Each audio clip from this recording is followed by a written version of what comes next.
Octopus एक soft body वाला और 8 पैरों वाला या फिर कह सकते हैं 8 हाथों वाला जीव है। इसकी सॉफ्ट बॉडी अपना शेप बदलकर काफ़ी छोटे गैप से निकल सकती है। ऑक्टोपस किसी भी इनवर्टिब्रेट क्रिएचर से ज़्यादा इंटेलिजेंट होता है। मेज़ और प्रॉब्लम सॉल्विंग एक्सपेरिमेंट से इनके मेमोरी सिस्टम का सबूत मिला है। इनमें शॉर्ट टर्म मेमोरी और लॉन्ग टर्म मेमोरी दोनों होती है। ऑक्टोपस की 300 अलग अलग प्रजातियां पाई जाती हैं। वैसे तो सारे ऑक्टोपस जहरीले होते हैं, लेकिन सिर्फ ब्लू रिंग्ड ऑक्टोपस ही इंसानों के लिए जानलेवा होते हैं। एक अडल्ट ऑक्टोपस का वजन 15 किलो तक हो सकता है। ऑक्टोपस में कॉम्प्लेक्स नर्वस सिस्टम और एक्सीलेंट आईसाइट होती है। इसका नर्वस सिस्टम इसके ब्रेन से होते हुए 8 लिम्स तक बिछा हुआ है। इसके सारे इंटरनल ऑर्गन ब्रेन के पीछे इस मेंटल कैविटी में मौजूद होते हैं। ऑक्टोपस के पास 3 दिल होते हैं, 2 गलफड़ों के लिए और एक मेन बॉडी के लिए। गिल हार्ट्स खून को दोनों गिल्स में पंप करते हैं और मेन हार्ट खून को बाकी बॉडी पार्ट्स में पंप करता है। ऑक्टोपस के खून में हीमोग्लोबिन की जगह कॉपर रिच प्रोटीन हीमोसायनिन होता है, जिसकी वजह से इसका खून नीले रंग का होता है और गाढ़ा भी होता है। जब ऑक्टोपस पानी में स्विम कर रहा होता है तब इसका मेन हार्ट काम करना बंद कर देता है, जिसके कारण ऑक्टोपस जल्दी ही थक जाता है और फिर इसे सॉलिड सरफेस पर ही रेंगना पड़ता है। सांस लेने के लिए ऑक्टोपस अपने इस अपर्चर से पानी को मेंटल कैविटी के अंदर लेता है और फिर पानी को गलफड़ों से गुजारते हुए साइफन के रास्ते बाहर निकाल देता है। इस प्रोसेस में गलफड़े पानी में से ऑक्सीजन लेके खून में पहुंचा देते हैं। इतना ही नहीं, ऑक्टोपस स्किन के जरिए भी सांस लेते हैं। इनकी स्किन एडिशनल ऑक्सीजन एब्जॉर्ब करती है। आराम करते वक्त ऑक्टोपस जितनी भी ऑक्सीजन पानी में से एब्जॉर्ब करता है, उसमें से 41% एब्जॉर्प्शन स्किन के जरिए ही होती है। स्विम करते वक्त ये घटकर 33% हो जाती है। इसके अलावा खाना खाकर रेस्ट करने पर स्किन के थ्रू ऑक्सीजन का एब्जॉर्प्शन 3% तक गिर सकता है। ऑक्टोपस साइफन के जरिए ही पानी में तैर सकता है।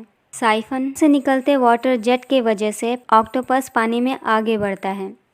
ऑक्टोपस में 2 नेफ्रिडिया होते हैं जो किडनीज की तरह ही काम करते हैं। ऑक्टोपस के कॉम्प्लेक्स नर्वस सिस्टम में 2/3 न्यूरॉन्स तो इसके लिम्स में ही होते हैं और सिर्फ 1/3 न्यूरॉन्स इसके ब्रेन में होते हैं। इसीलिए कुछ फैसले ऑक्टोपस के हाथ बिना दिमाग के खुद ही कर सकते हैं। इनके स्किन में मौजूद ऑप्सिन्स नाम के रिसेप्टर्स ऑक्टोपस को कलर चेंज करने में हेल्प करते हैं। ये रिसेप्टर्स अलग अलग रंगों को पहचानते हैं। ऑक्टोपस इनकी मदद से बड़ी तेज़ी से अपना रंग और रूप बदल सकता है।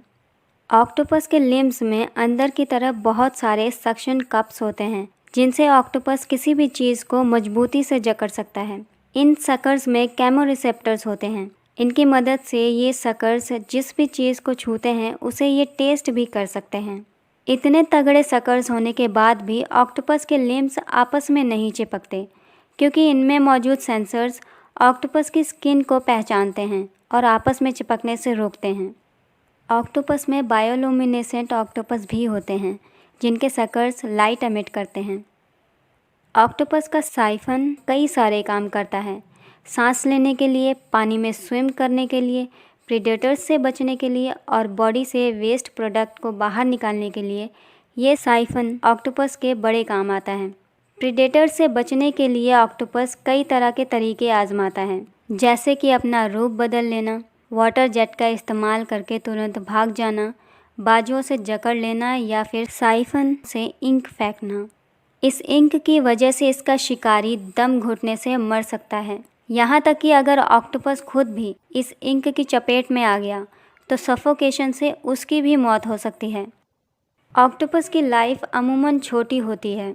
कुछ प्रजातियाँ तो सिर्फ 6 महीने तक ही जिंदा रहती हैं और कुछ बड़ी प्रजातियाँ 5 साल तक भी जी सकती हैं। ऑक्टोपस का लाइफ स्पैन रिप्रोडक्शन की वजह से लिमिटेड होता है। मेल ऑक्टोपस मेटिंग के बाद तेज़ी से बूढ़ा होने लगता है और कुछ ही हफ्तों में मर जाता है। वहीं फीमेल ऑक्टोपस 5 से 10 महीने तक अंडों की सुरक्षा करती है और अंडों में से बच्चे निकलने के बाद जल्दी ही फीमेल ऑक्टोपस भी मर जाती है। Thank you so much for watching this video.